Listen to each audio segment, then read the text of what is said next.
Hi, good morning and good afternoon, everyone. Thank you so much for joining us today. My name is Marina Pudre, and I am part of the advisory team at Synergos. Thank you for joining us for how to make the case for inner work in your organization. This discussion is the fourth event of our four-part virtual learning series, launching the Inner Work for Social Change project in partnership with the Fester Institute. Our session today is also part of Synergos Digital, a suite of virtual programming on topics that are critical to the world, especially in 2020 and beyond. All our offerings support Synergos' mission to build a world that is just, equitable, peaceful, and regenerative. We are grateful for your presence today and encourage you to share your thoughts and questions in the Zoom chat. Feel free to type in hello and where you're tuning in from via the chat. Now, I have the pleasure of introducing my dear colleague who will be setting the stage for our panel discussion today, Catherine Yule, the manager on the advisory team at Synergos and the lead on the Inner Work for Social Change project. Catherine, welcome. Thanks so much, Marina, and hello to everyone who's joining us, and thanks for making your introductions into the chat. We're so excited to see some familiar faces, some familiar names, but also have some new folks who are joining us for the first time. As Marina had mentioned, my name is Catherine Yule. I'm a manager on the Synergos Advisory team, the social impact advisory arm of Synergos. We offer strategic counsel and research to foundations, philanthropists, and companies. Today I'll be your host and I'll guide us through our discussion. But before we get started, I wanted to take us through the agenda so you know what to expect for our time together. We'll start off with a brief introduction to the Inner Work for Social Change project and a recap of the prior 3 sessions we've hosted. We'll then spend most of the time engaging in dialogue with the incredible panelists, and we'll continue to incorporate your questions.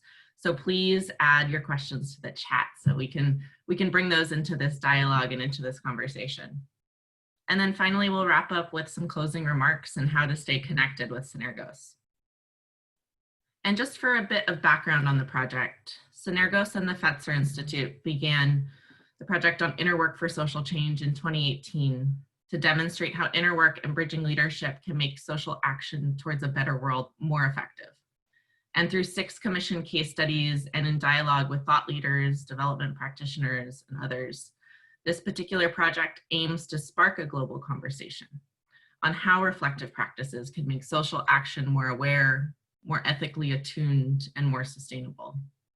And so to accompany these 6 case studies, we're inviting our networks and our communities to engage in discourse through this 4-part virtual learning series. The original intention of holding this space for biweekly conversation was to enable dialogue across diverse geographies, sectors, and communities, which you'll probably see through looking at who's introducing themselves in the chat. And over the past month and a half, drawing on the lessons from the 6 case studies and through panel discussions with esteemed speakers, we've really explored the mutually reinforcing relationship that exists between inner work and outer action. And today, to build on those prior 3 sessions, we'll plan to explore how to make the case within institutions for why inner work practices are so critical. There's a growing body of research and literature that demonstrates the ways in which inner work can enable more effective leadership, more increased collaboration, and social impact. And inner work practices are beginning to become a bit more widely accepted across sectors. Yet many individuals working in the social change field continue to find it challenging to make the case within their organizations around why their leaders should prioritize inner work and why it should become an integral part of their organizational culture. So today is going to be an interesting conversation, folks, and one that I hope provides you all with some actionable insights and tangible steps that you can take within your organization and with your partners. And with that, it would be an honor to introduce our moderator for today, my dear colleague and friend, Swati Chaudhary. Swati is the Managing Director of the Synergos Advisory team. It'd be an honor to hand it off to you, Swati. Thank you so much, Catherine. Friends and colleagues, it is my privilege to be in the wonderful company of our esteemed panelists and yourselves. Thank you again for joining us. If you haven't already, do introduce yourselves on Zoom. Say hello, tell us where you're Zooming in from. This is a conversation amongst all of us.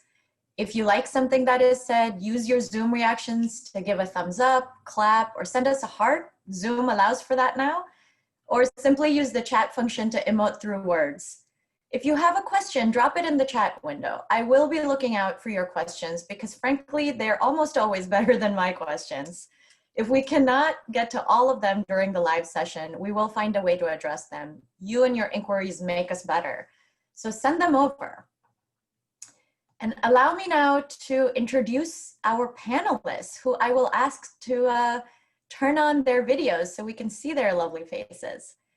We have with us today Gretchen Keys-Steidel, who is the founder and president of Global Grassroots, which operates a mindfulness-based social venture incubator and women's leadership program. She has also founded Circles for Conscious Change, a transformative education-based organization. She's the author of Leading from Within, Conscious Social Change and Mindfulness for Social Innovation. We've been fortunate to have Gretchen as an advisor on our 3-year journey on inner work for social change. We also have with us Martin Kalungu-Banda, who is a prominent voice in organization and leadership development. A facilitator of innovation and change, he's a trainer, coach, and author, and serves on the faculty of the Presencing Institute. Martin has authored several books, including Leading Like Madiba, Leadership Lessons from Nelson Mandela. And he's worked across incredible diverse issues like heart surgery costs in India and UK and sustainable cities in London and Shanghai. It's a privilege to have Dr. Kalungu-Banda join us today. Bruno Verken is the global head of safety, health, and working conditions at Danone. Bruno has been with Danone since 2001, having worked in several parts of the organization. Bruno is an advisor for several international initiatives that foster well-being at work. He represents Danone in the Coalition for Healthier Life of Consumer Goods Forum, and he's a member of the Learning Partner Group of the Wellbeing Project. We're also fortunate to have Bruno as an advisor to our Inner Work for Social Change effort over the past 3 years. And last but not least, we have Anri Van Ichen, who's the CEO of Synergos, where we advance bridging leadership, trust, and collective action. Anri's roots are in Tanzania, where his family lived for more than 15 years. He has worked on 3 continents in a wide range of capacities, including at Mercy Corps and Cordate, the Netherlands' largest NGO. Anri is a dear colleague of mine, and today I'm looking forward to asking him some tough questions. So panelists, welcome. Thank you so much for being with us today. How are you all doing? Let's say a quick hello to our audience. Doing great. Wonderful to be here. Greetings. Wonderful to be here. Very honored to be among you. Very honored to be here. Thank you. It really is my privilege. So let's get started. Gretchen, let me come to you first. Tell us through your work and your perspective, why is inner work important for institutions? How does it benefit an organization? You know, over the course of the last few webinars, we've been discussing the benefits of inner work on a personal level, on an individual level. And I'd love to hear why, in your perspective, it's important for institutions. Well, thank you. I think compared to any other time in our recent history, we could all say that 2020 is the year that we might all finally agree that some level of inner work might actually matter. So beyond supporting our own personal well-being, so why does this matter to institutions, especially institutions working towards greater positive change and equity, which I imagine most of those who've tuned in today have an investment in. And it comes down to this, in my opinion. Inner work is essentially brain training. And the more we do that inner work, the more we understand and regulate ourselves, the more we understand and feel connected to others, and that this changes the way we lead and the way we solve problems. So there are 3 levels that are important that I want to talk through really briefly. First, how it affects and drives our effective leadership as individuals, then how that relates to how we act within organizations and broader society. So over the last year, I've had a chance to study a lot of the scientific research on the mechanisms of inner work and that relationship for how that fosters more, we can say, pro-social behavior or altruistic behavior, and how that leads to social change. The evidence shows that inner work, especially that which improves our self-awareness, like things like mindfulness work, offers a range of benefits that are relevant to the organization. This is decreased stress and anxiety. We all need that. Increased attention and patience, greater control over our emotions and more positive emotions, and our ability to express ourselves and handle conflict with less anger. So this begins to shift our relationship to ourselves and others and our work, creating more inspired leaders that show up. In fact, the Wellbeing Project came out with a study this past year that showed the kinds of transformations that affect people include that they reduce their fear of failure and vulnerability, and they have a greater sense of self and purpose. And by going through this self-growth process, we then become students of change. We start to understand from the inside out what drives reactivity and resistance, and we can better cope with our stress for greater resilience. And in fact, in some sectors, up to 45% of nonprofit humanitarian human rights workers are dealing with burnout. So resilience is really important to us. Now, how does that affect our organizations? We first start by being able to develop more effective relationships. Here, as we start to react less and set aside our bias and ego, we're listening more deeply to others with a higher quality of attention. This allows us to connect more deeply, to trust more. This is relevant, especially through Synergos's bridging leadership model. And we foster greater compassion and respect. So this allows us to collaborate more, be more flexible, and forge agreements based on human understanding. And so the more that we build that level of connection to others, we find ourselves in a very different place in how we manage problem solving. We're more creative. We are more productive because we can examine our own failure with curiosity for more learning.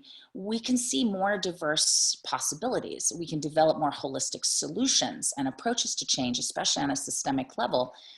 And this leads to even more sustainability and innovation, because when we have a more comprehensive of an understanding of an issue, because we're reaching out and we're listening and connecting with diverse opinions, we can leverage others' unique insight. We can collaborate as a strategy for progress. And with more people involved and engaged with buy-in, the more sustainable those solutions are going to be and more informed they're going to be. And so ultimately, if we have people doing their inner work, leading from a place of less judgment and bias and a greater sense of purpose and connection, then we have organizations that function optimally, that can drive real transformation, because we're going to bring those same principles of inner work into the way we understand each other and our problems. Wow, Gretchen, thank you so much. So much of this resonates with me personally. The fear of failure, the sense of purpose, coping with our stress, which is especially relevant in 2020. And it's not about to go away in 2021. And thank you for connecting it with bridging leadership, because one of the tenets of bridging leadership is collaboration with others. And how many problems go unsolved or run into bottlenecks because the people working on them are unable to somehow collaborate with each other or connect with each other on a human level, and break through sort of our pre-packaged workplace construct. So thank you so much. This really, really resonates with me. And Martin, let's come to you. I would love to hear from you. And I know many of our audience members as well who work in social sector or in philanthropy or are awakening to all that is happening in 2020 and beyond. Why is inner work particularly important for people and institutions in these social sectors? Swati, thank you very much for the question. And allow me to just take one little step backward. Why inner work is important for people who work in the social sector institutions? This is a question that all of us, just because we happen to be human, must do. Yes, maybe for the emphasis of this dialogue, we can say that, but this is a muscle. This is a skill that all of us, by virtue of simply being human, must constantly work to develop. And I spend a lot of time working with financial institutions. They need it. I've spent a lot of time working in government institutions. They need it. Yes, in social institutions, it is almost a given. One of my favorite quotes is from the one-time chief executive of the Hanover Corporation, Will O'Brien, which runs, "The success of an intervention depends on the interior condition of the intervener." That inner space we come from before we take action is what, to a large extent, determines the quality of the result we get. And this sounds interesting and clever, but when you think about it, many traditional wisdoms, thousands of years, they knew that. Almost in every traditional wisdom you go to, they will talk about the need to widen inner eyes, the need to widen and make sure your inner ears are clean enough to perceive what is going on. It is like humans have always known that to sense what is there and to sense what is in the offing, it is not ordinary eyes and ears that are only useful. Humans have inner ears, inner eyes, and they knew that.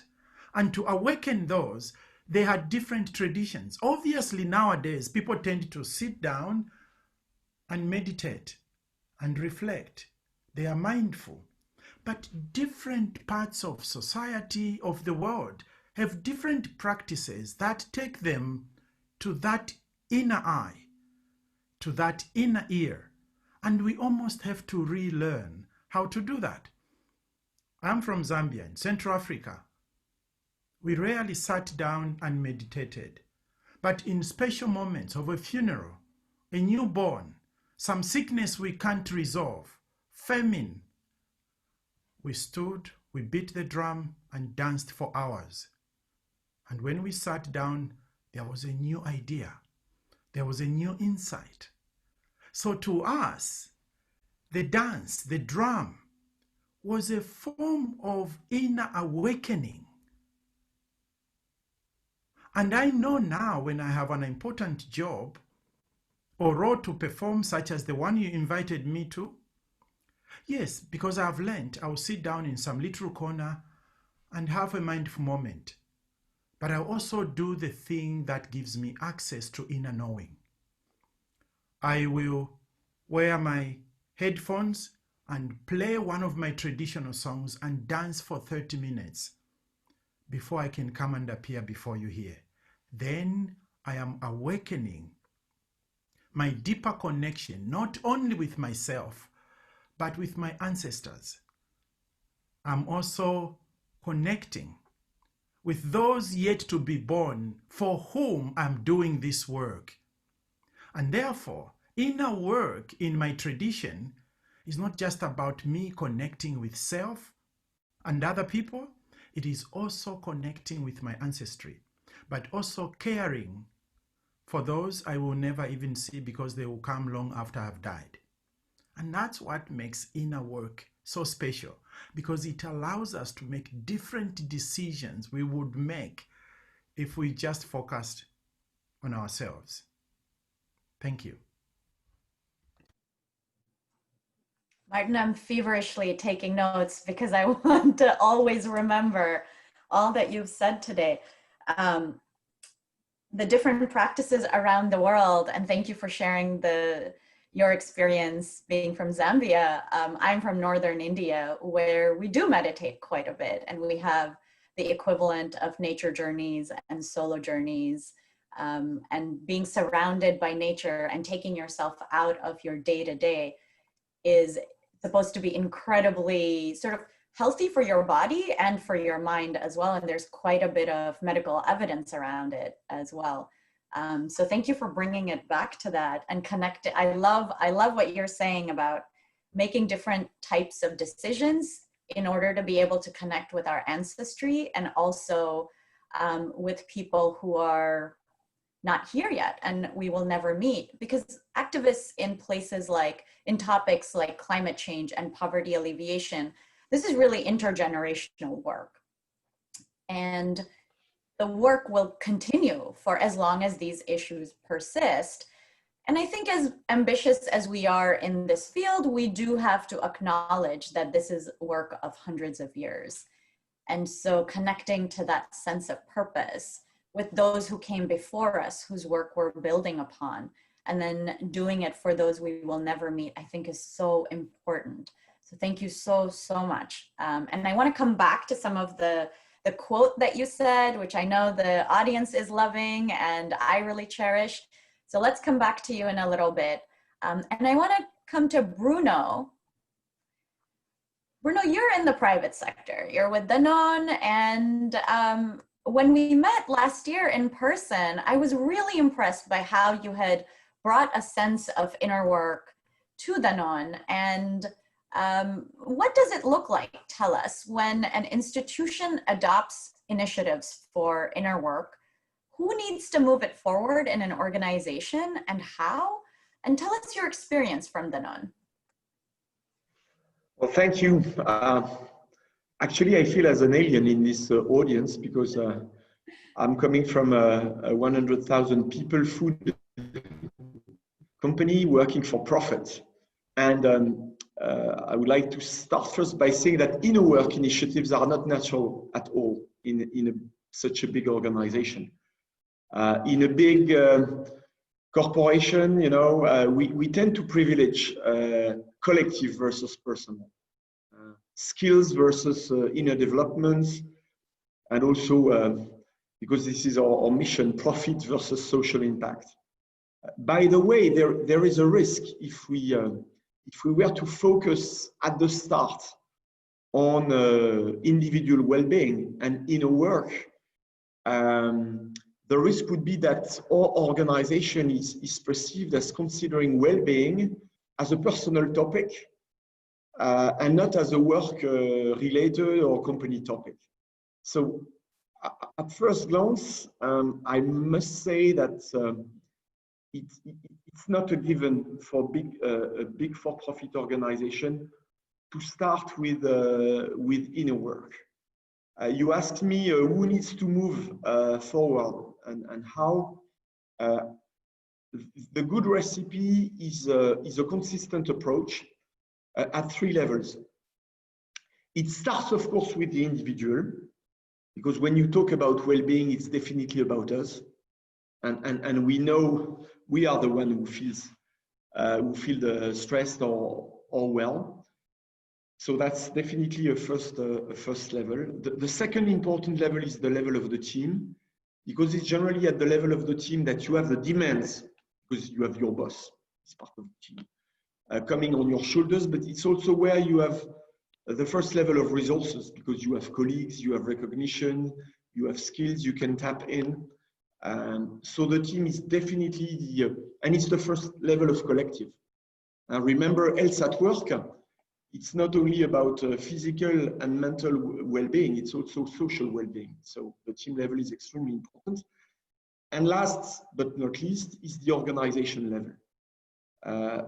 But you clearly need to tackle those three levels, and inner work is more targeting the individual level, though it can help at the team and organization level. You asked me who needs to move forward. Definitely senior leadership plays a key role, because the reluctance to address the topic, at least in the for-profit sector, where we are all heroes and super power and super ambitious and super successful, and performing people, the reluctance to address this topic is huge. And it's only the senior leadership that can clearly give permission to people to speak up and address the topic. And there is a very strong business case for to embark senior leadership in this topic, because we tend to say that healthy people tend to work better. Actually, it's exactly the contrary. It's good work that creates good health, and good works also create good business. There is a famous author called Yves Clos, an expert on well-being, who says that there is no well-being strategy without well-doing strategy. And behind a well-doing strategy, you have a happy management, and probably certainly happy customers and happy shareholders.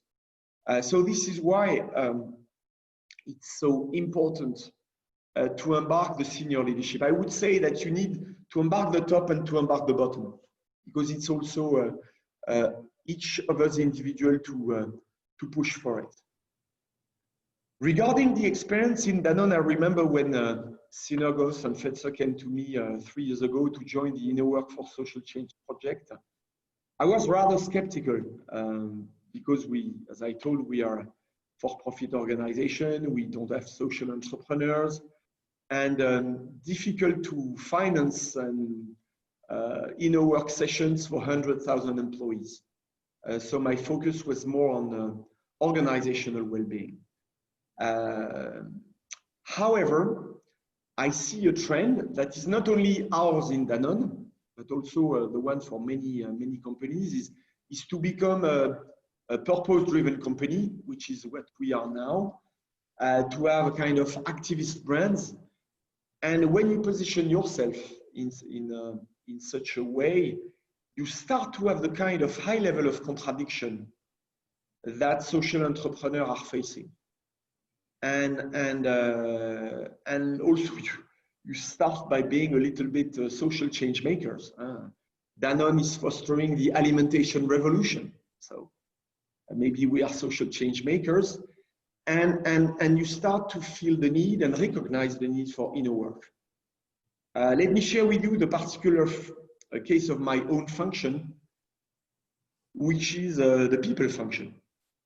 Many name it the human resources function, and I need to say that the well-being journey on my company and the well-being train started, but almost left this function on the station platform,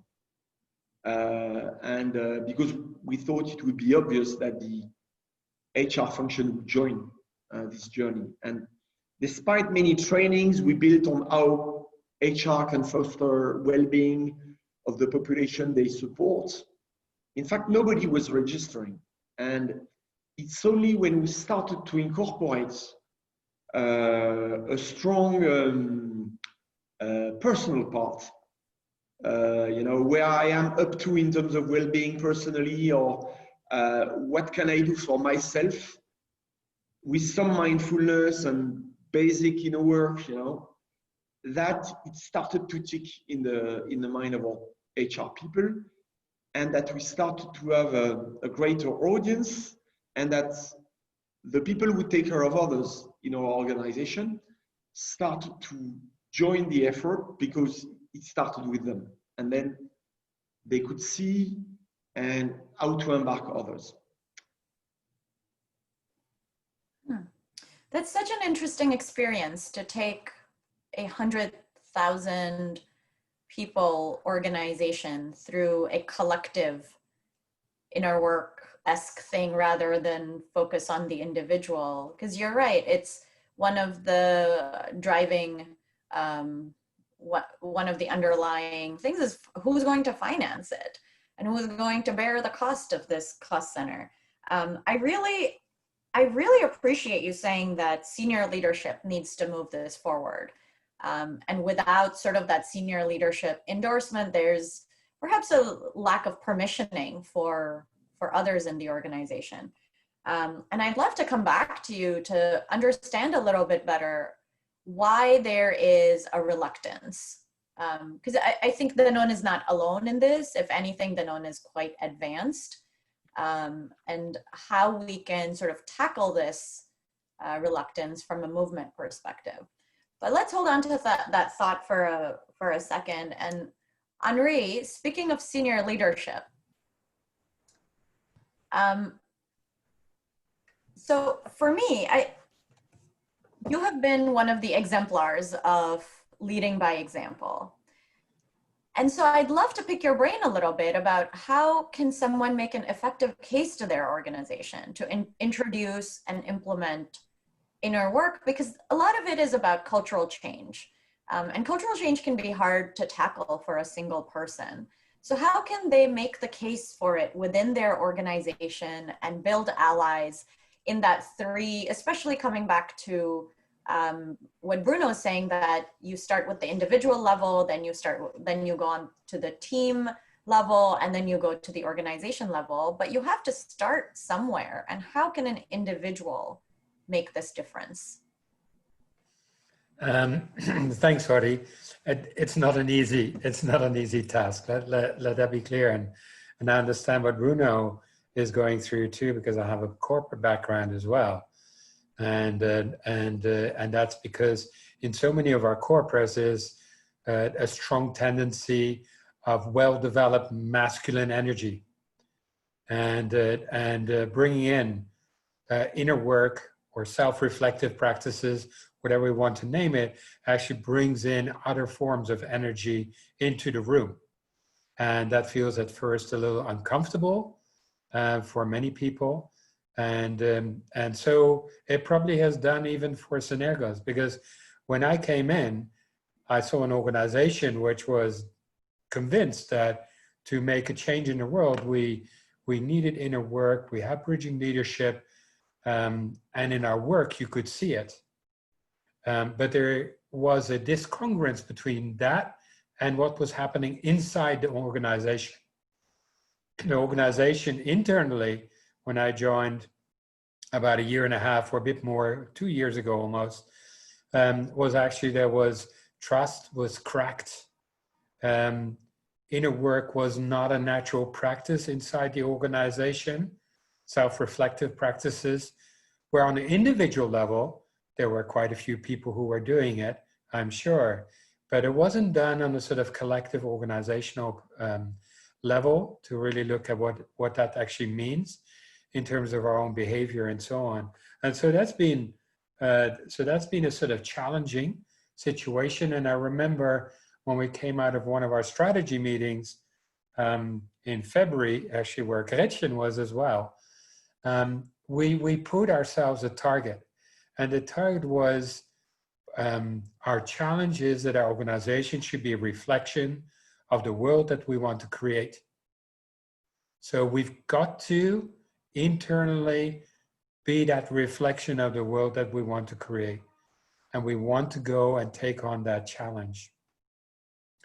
I think if I take a step back now and I see what's happened over the last 8 months as we've been facing this pandemic crisis, and much beyond, as it's been an X-ray to our society,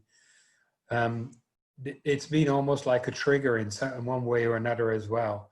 So if I see the experience of grief around for the past few months, many people have had to say farewell, or maybe personal circumstances have changed. Pandemic is leaving some really deep scars behind for many, in relationships and future plans, in dreams we had, and so on. But it also gives a chance to reflect about those things that are truly important in our lives and in our work. And I think that's been happening at the same time as we're under stress. It's in work, in our relationships, in our social networks. We're more reflective about what it actually means and get to a deeper consciousness and letting a new reality emerge. A new reality emerging is really, really feminine energy. And maybe this deeper level of self-reflection actually leads to discovering that we need to change and that we need to unlearn.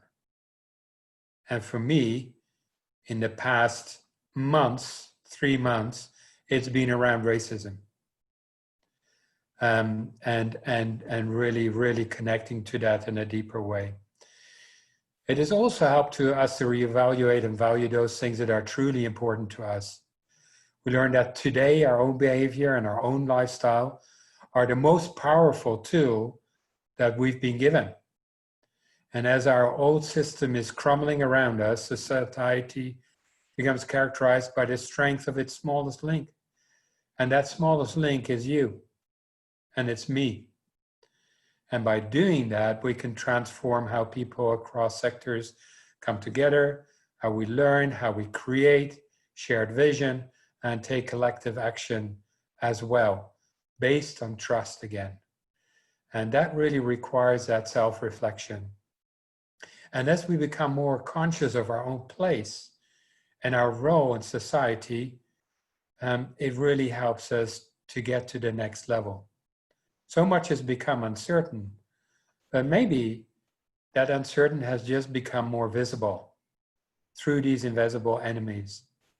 And suddenly we realize how vulnerable we are, and in so many aspects. And so self-reflection or inner work really does help us understand on a much more fundamental and deeper level our own role as it relates to the world around us.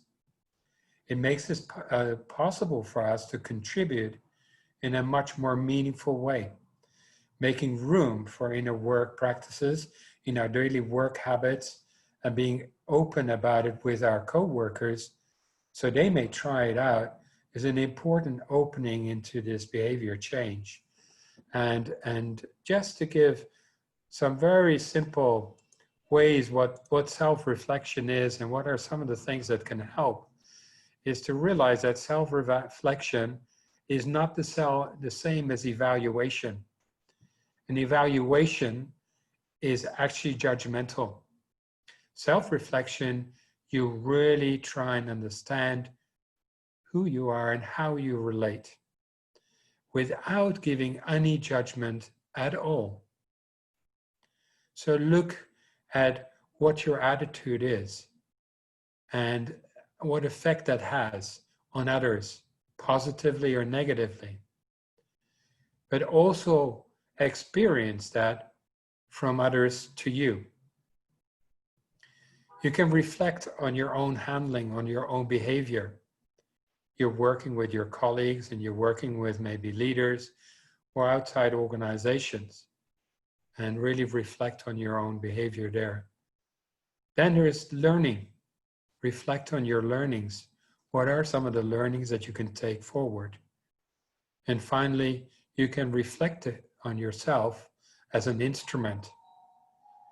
Your own position is very much part of that. And when you truly reflect on yourself as an instrument, there are many aspects which come to it. And that's an exciting journey to travel. That's where I want to leave it right now, Swati.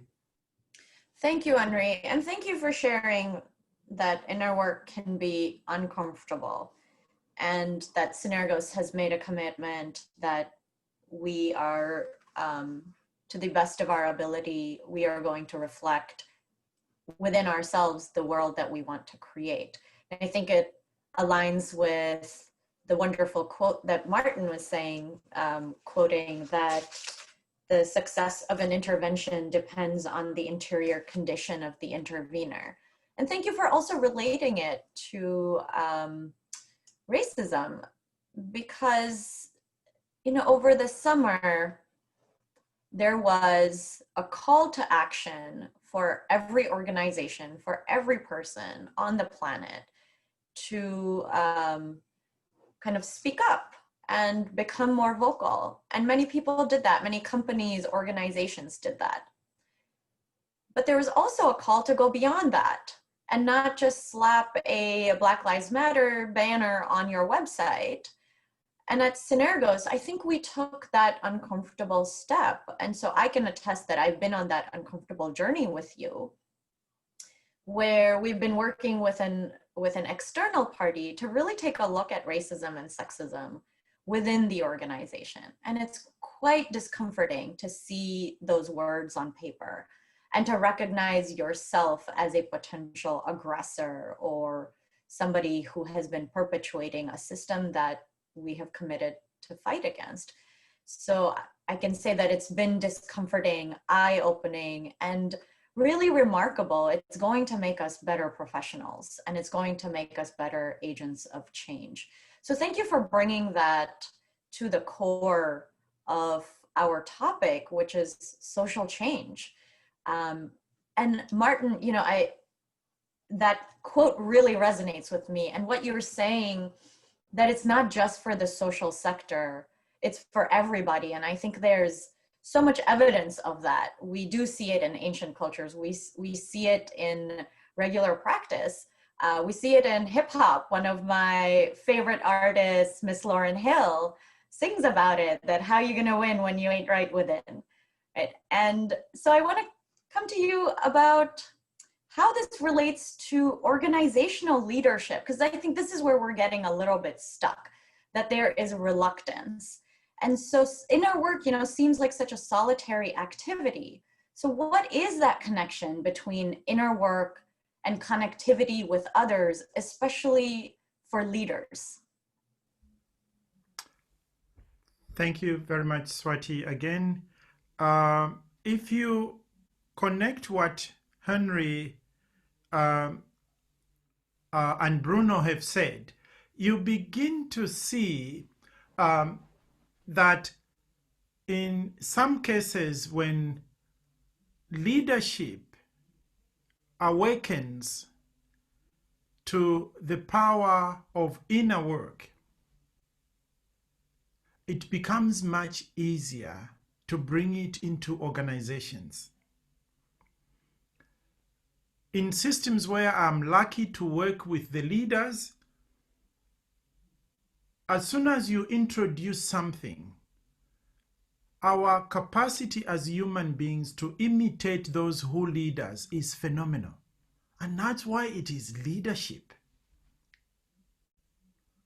And at the same time, I'm not so sure about the notion of loneliness, because the inner I go, the more connected I feel, because I switch on different antennae to connect with other people. So I might be physically separate from you over thousands of kilometers, but because of the initiation you gave us as you were introducing us to this work today, then there was a connection. It is that which makes inner work not lonely, because there is another means, another mechanism for connecting. That's why I said, when I awaken my inner capacity to hear, to feel, to see, I connect with my ancestors, with the present and the future. And that's not a lonely place. It might be a responsible place, but certainly not lonely. And immediately leaders begin to tap into the power of inner work. They, as it were, send a wave or waves in the system for people to imperceptibly connect with. Let me tell you this story. It was taught to me by John Carlin, who I spent a week with when we were celebrating the 100th birthday of Nelson Mandela. John Carlin, as a young journalist, he was privileged to be a friend of Nelson Mandela, and he was in the room on that particular day. On that particular day when news was broken to Nelson Mandela that Chris Hani, his political son, had been murdered, John said to me, "Martin, maybe this is what it means to lead from the gap." He had heard me talk about leading from the gap, and then he said, "I'll tell you this story." He said, when news was broken to Nelson Mandela, for some time he went like a sphinx. It was like he had stopped breathing. For 5 minutes or more, he became like a statue. And we didn't know how to respond to him. When he next spoke, he asked that he addressed the nation of South Africa on radio and television. And it was that time he gave that 6-minute speech, which saved South Africa from the brink of collapse and self-destruction. That 6-minute speech came from that gap. And John tells me it wasn't once, it wasn't twice. On several occasions when Mandela was met with something, he went within. It was like he had gone to fish somewhere deeper than we normally go. And out of that place, then he would bring something to society. But it's not just bringing to society. It contaminates society, if contamination can ever be used in that way. And that's what allows systems together to begin to see new things, to begin to hear new things, to begin to see new possibilities. Thank you. Thank you, Martin. You know, that makes me think of all the so many articles and studies and predictions that we're seeing that in order to be a company or a leader that is relevant in the future, that can adapt change, we need to start seeing new possibilities and hearing new things, seeing new things, because the old things are not working. And so Anri and I were just looking at some number that 1/3 of nonprofits across the world are shuttering their doors. And part of it is funding, part of it is something else. And another part is that so many organizations, nonprofit or not, are becoming obsolete because we didn't pivot soon enough, because we couldn't find a path forward, because we didn't see and hear the new ways of operating. We couldn't find them. And I think it also resonates with what Gretchen was saying earlier, that it enhances your capacity to listen more, to communicate with others, and to learn more. So I really appreciate that perspective on leadership, because there's also this thread of, you know, during the pandemic with all this uncertainty, a leader needs to be able to communicate with empathy, and take into account the lives that are sort of unfolding. We are, you know, you're in my home right now. All of us have changed the way that we work. And so leadership communication with their staff, not just for efficiency, but to stay relevant.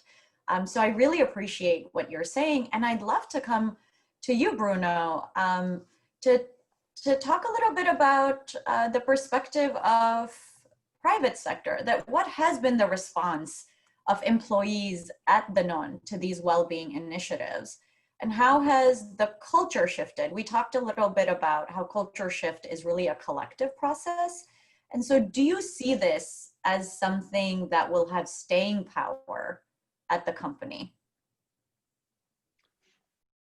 So what has been the response of employees at Danone to well-being? Well, I need to say that the first response was a massive denial. Denial, ignorance, and fear. I mean, we are competitors. We are performing people. We have HR systems that evaluate, promote, reward. It all starts with a huge education and awareness priority to help people understand what we are talking about. 6 years ago, nobody would talk about well-being in the company. Why is this a big stake, collectively and individually? What can we do about it? One aspect that people, why people are feared is that they feel that they cannot do anything about it. And the second step, when you have started to overcome this, and I think we are there, where awareness is clearly there, it raises huge expectations. And you need to pay attention to the communication and not to oversell. And this is where you need to embark the top.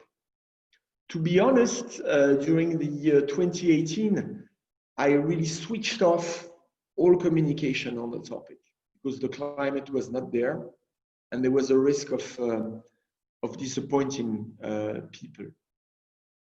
So when you ask me how the culture has shifted, I need to share that we are not there yet. You know, change is a three-step process. Step one, knowing. Step two, willing. Step three, doing. And then eventually you can start to shift the culture. I think we clearly are there on the knowing. Everybody knows about the importance of well-being, personally, collectively. The costs of mental health are absolutely huge. So yeah, we all know.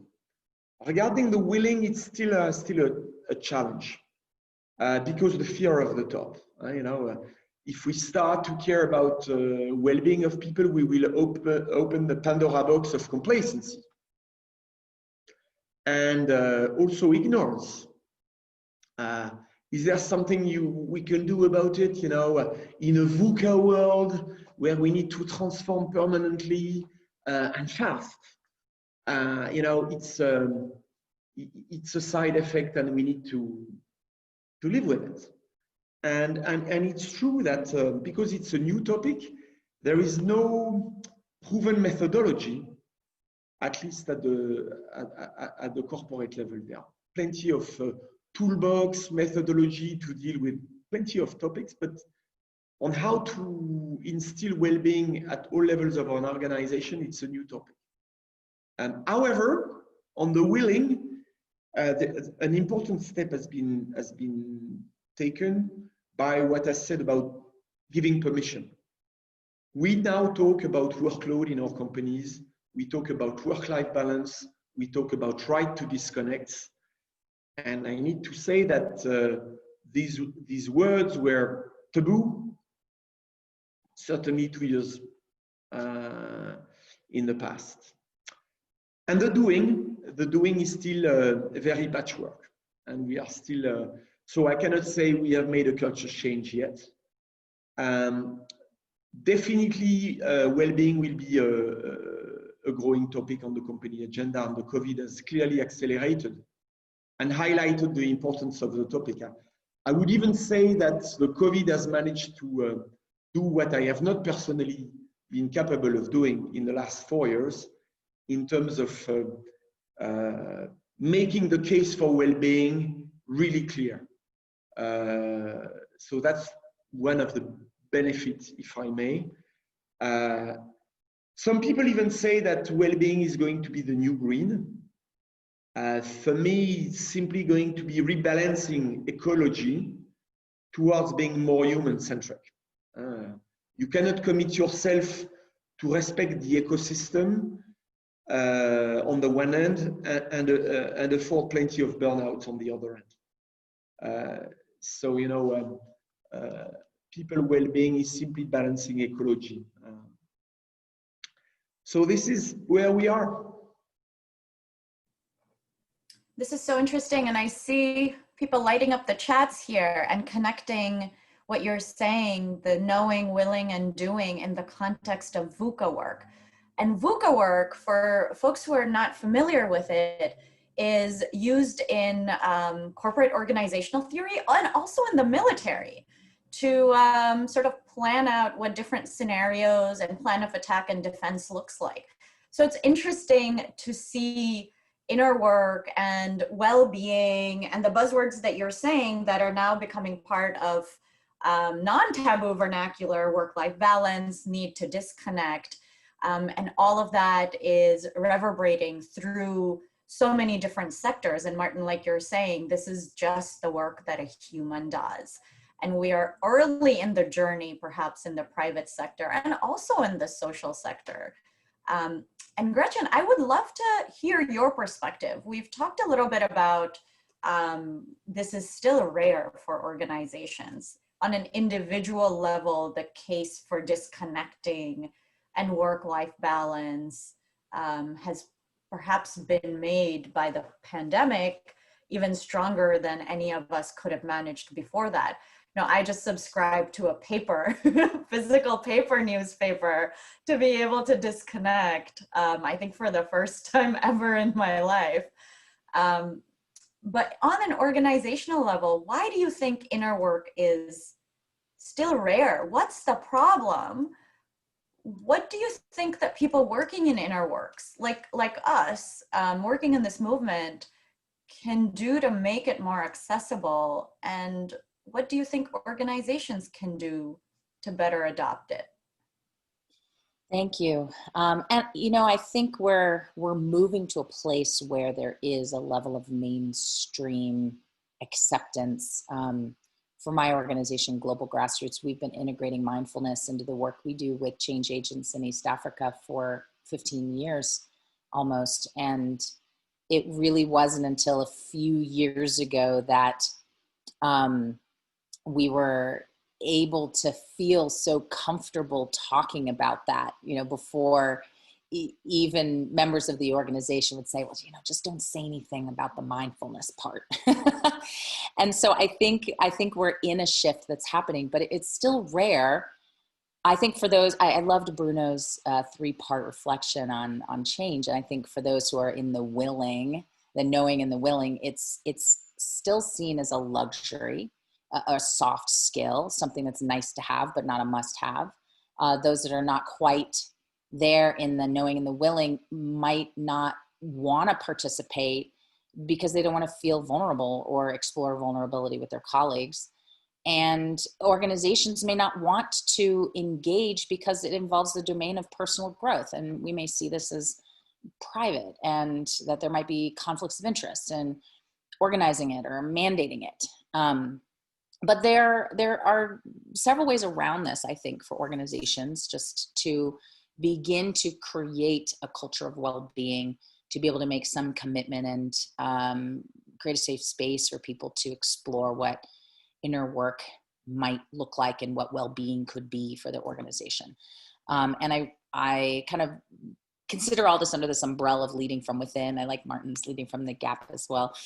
And so I have 6 things that I think are great starting points for organizations. 1, as has been said before, we need to make an explicit commitment to well-being and personal growth from the top down. But as much as we talk about the critical nature of leadership doing this, the bottom up is also critically important. And so if we start by, and I think Anri spoke about how Synergos has done this and this process of letting a new energy emerge. This is about working first towards a process of your stated values, incorporating this commitment. And the more you do that and defining values as a participatory process, the more you're going to influence your organizational culture and ensure buy-in from as many stakeholders as possible. So we first have to make that commitment and make it and articulate it. Secondly, there needs to be it can be helpful, I'll say, as opposed to needs. It can be helpful to provide the resources for people to invest in inner work on their own. And this can include a well-being stipend for employees. That's what we do. HR policies that give people time off to pursue self-care or inner work endeavors like retreats, or even a time of day that's sort of sanctioned for contemplation along the way Fetzer Institute carves out time, rings a gong, and I think it's around 2:00 that everybody pauses for quiet reflection in their own way. So that's space for people to do it in their own way. Third, the organization can dissolve constructs that are not supportive, and put in different structures that allow for and encourage self-care as integral to the work itself.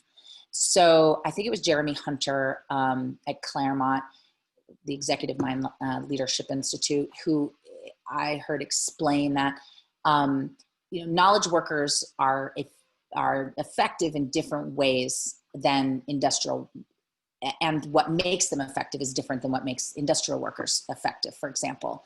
But we still have these constructs and these organizational practices like a 9-to-5 workday that were created for industrial workers to ensure everyone were part of a process that was ensuring the speed and the tempo of all parts of some manufacturing process working. Maybe less so when we're global because we're all in different time zones, but in the knowledge economy, the worker is the asset, and how they relate to each other affects their ability to innovate, to strategize, even to concentrate. It takes like 23 minutes to reestablish your concentration after being interrupted. And I think before the time of COVID, so many people would just get more work done at home when they could concentrate better. Now we know what it feels like to work remotely. Sometimes that's easy. Sometimes with homeschooled kids, that's not so easy. But what would it look like, for example, if we gave up those constructs and we could all work during the time of day that we're most effective, or with the level of stimulation around us that's optimal? Or what would it be like to have space in our day that's exclusively dedicated to well-being, and that is encouraged by your organization? And so if more organizations are honoring the different needs that people have for focus and restoration, we might be inviting more creativity and productivity. All right, number 4 is then the organization actually creating optional opportunities for people to experiment with inner work within the organization, because those who haven't had those opportunities may not know where to go to start. And so this could be sponsored workshops, engaging speakers, and organizational commitment to collective practices. And they can be small. I remember hearing that Naropa University starts and ends every meeting with a bow. At Global Grassroots, we start every meeting with a moment of mindfulness. I know Synergos has invited people into intensive retreats. Fetzer has once a week their community of freedom. Everyone in the entire organization, from executive leadership down to everyone working in all sorts of different support functions, from the cafeteria to all sorts of positions, come together, and for 3 hours they do some inner work together. 5 is to embody it and model it, and we've talked about that. But those in leadership have to demonstrate that they're doing this, they're bought in, that they're in the doing mode of living their values and embracing the resources and the space and the tools that are offered. So it's, there's one thing to say, let's all really try not to work on the weekend. And then if you're the one sending out those emails, that really doesn't support. And then finally is transforming systems. Beyond our individual acts of inner work, those supported by the institution, we have to be willing to take the radical act of putting that inner work to transform the organizations and the systems around it that have traditionally been engineered by systems. That gives me a perfect segue to put you on the spot and build on what Gretchen is saying about systems change. Synergos works in systems change. And like you mentioned, we also made a commitment to model that behavior that we want to see out in the world. And so what do you see as the direct links between inner work practices at Synergos and the organization's impact on the world? Our mission at Synergos is bridging leadership. And of course, inner work is a tenet of bridging leadership style. Tell us a bit more about how inner work, in our case, has advanced Synergos' vision and mission. Sure. Thanks, Swati. Ben, I'm going to be a little naughty. So first of all, I'm going to say something about the personal growth and whether personal growth can be incorporated in our work environment and, and be explicit, and that there is some tension there. I actually think that there is not tension, but we have personal growth in all kinds of different ways. Some of that personal growth is related to work, and some of it may be very individual and not necessarily related to growth. At Synergos, we are actually embarking on that as well, where we are moving away from traditional managerial performance management tools to ways in which we can actually see each other's objectives and so on, and really encourage each other to actually meet objectives. And the objectives include also soft tool objectives, and soft tool objectives are really personal growth objectives, so that I can talk openly about my need to really grow in listening more deeply to my colleagues, and that I feel that that's something I really want to improve on, and that I invite 3 to 5 people within our organization to evaluate me in a positive way, learning way on how I can achieve that. So I think when we actually really get into a more trusting environment, then parts of what we may call inner work or self-reflection can be translated in something that connects us to our fellow colleague and fellow human being. So I would encourage that we do go that way too and bring that into our work environment. I think for Synergos, without any doubt, and for the many years that, more than 30 years that Synergos has been around already, and very much based on the philosophy and thinking that Peggy Delani has been really central to, has really helped to shape what bridging leadership is, but very, very strongly rooted in inner work. And I think as we at Synergos, as team members and our partners, we're learning how to cultivate essential leadership skills, qualities of self-awareness, authenticity, resilience, well-being, humility, openness, and moral integrity, but also really understanding power and power dynamics. Because there is a part to that which I think is really important too, as we work in different environments and different contexts. And the other second thing, and you can see it in the cases, and we've just been having cases being written over the past year and a half, and they will accumulate into a book. Some of the people here on the panel are involved with that, and others. I'm extremely proud of that.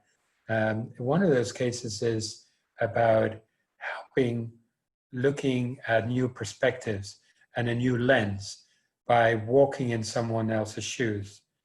And I think that was done in Namibia as we were working with Ministry of Health officials and helping them walk in other shoes by joining pregnant women who experienced extraordinary long wait times at health clinics and joining patients in their ambulance rides to hospitals.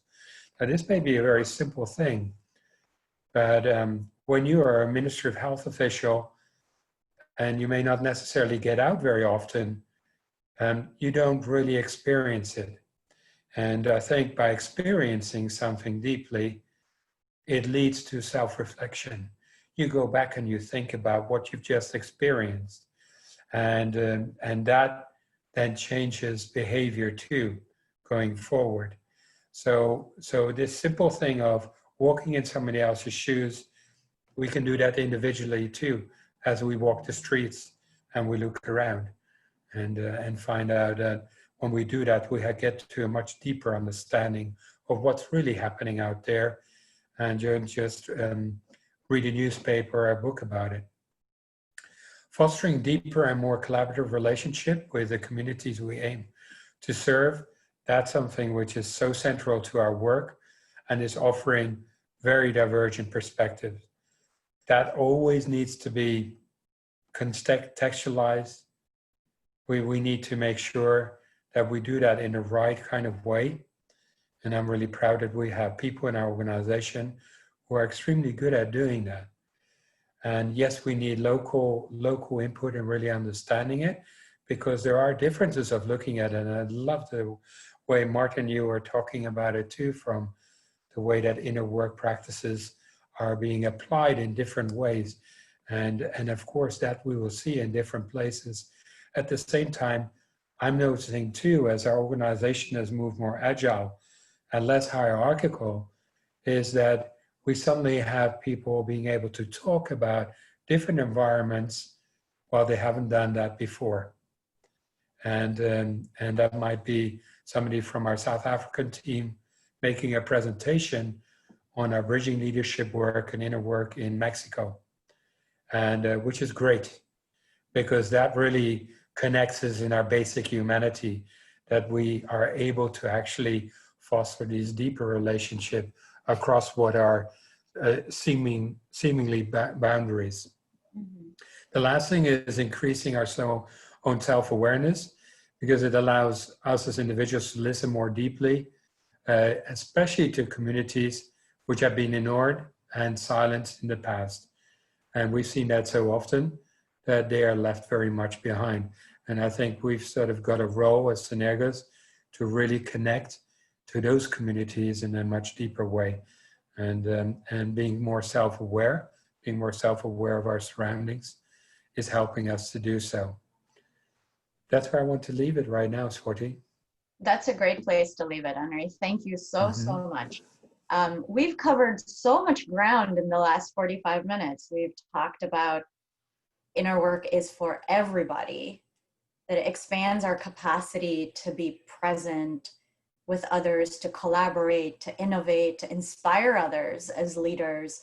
It helps with burnout, morale. It's an uncomfortable journey. And many of us are early in this journey, and many organizations have not quite started this journey because it takes a cultural shift. We've talked about how to instill this in organizations.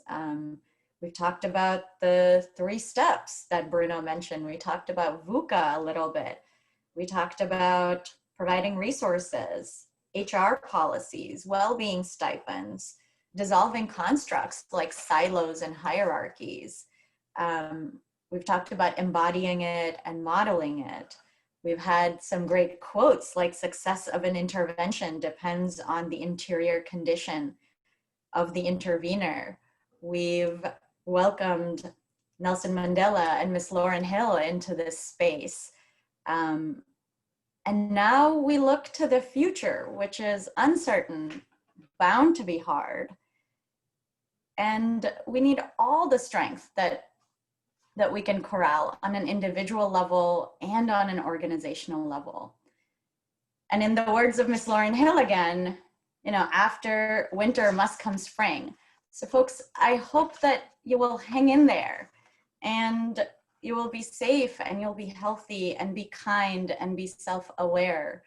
And we hope that you will embody the principles of inner work and bridging leadership.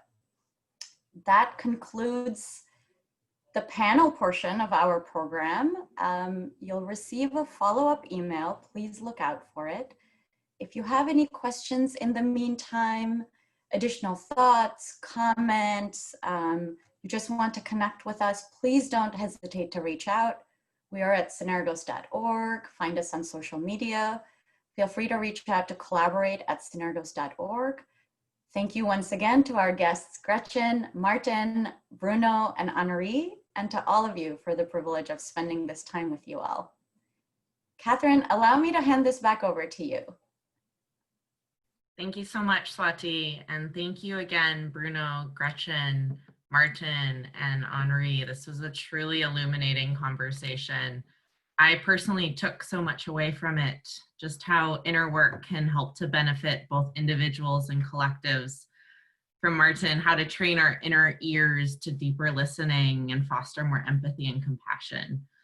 And again, the reminder that it's called inner work for a reason. It requires hard personal work and helps us to gain insight and awareness into our own biases and blind spots.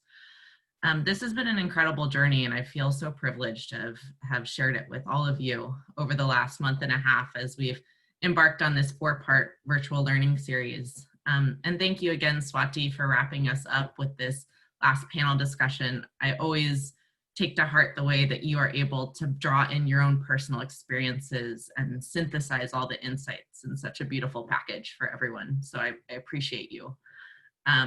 And I appreciate everyone who's been here, and I hope you stay engaged with Synergos. We have some additional events that we'd love to invite you to continue to be a part of our community of practice. Upcoming starting October 27th, we have the Synergos Global Gathering, which is 3 days of online convenings, where we'll explore the question of how do we each embody the leadership that this moment in time requires. We really hope to see you all there. We hope to stay connected. Please do reach out, and thank you again. Much gratitude.